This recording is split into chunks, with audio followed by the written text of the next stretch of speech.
Iniho na tikling for today's video mga guys. Nabis nyo ba ako mga brad no?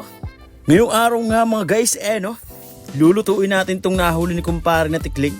Binabalitan nyo na ngayon at saka binabalahibuhan. Kasi mga brad no?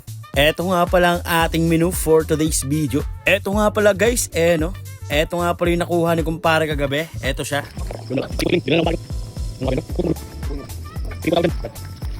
Natutulog nga mga guys yung ibon nung gabing yun no? Nung dinampot ni kumpare. Kaya eto na siya ngayon mga guys. Karning tikling. Napakasarap daw neto mga guys. Kaya i-grilled natin yan. Umpisa na natin magdikit ng apoy mga gar no? Tapos isa lang na natin yan. Nakasalang na nga pala guys ang ating tikling meat no? Tumitimbang yan guys ng 4 na guhit. Isang subo lang sa tutuusin. Pero pag grilled, hindi makalimutan dyan ang toyo at asukal at saka kalamansi mga gar no? Yan ang ating pangpahay dyan gar para bumango.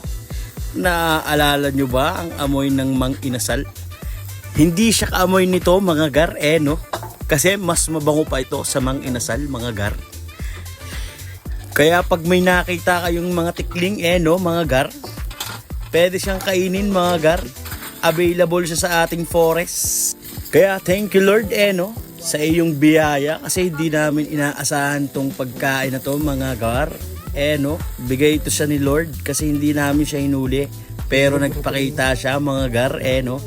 Kaya napakasarap nitong ulam namin ngayon mga gar no. At 1,000 minuto mga gar ang lumipas no. Eto na siya ngayon. Masunog-sunog na mga gar. Ewan ko lang kung makain pa namin to mga gar. Sobrang kunat.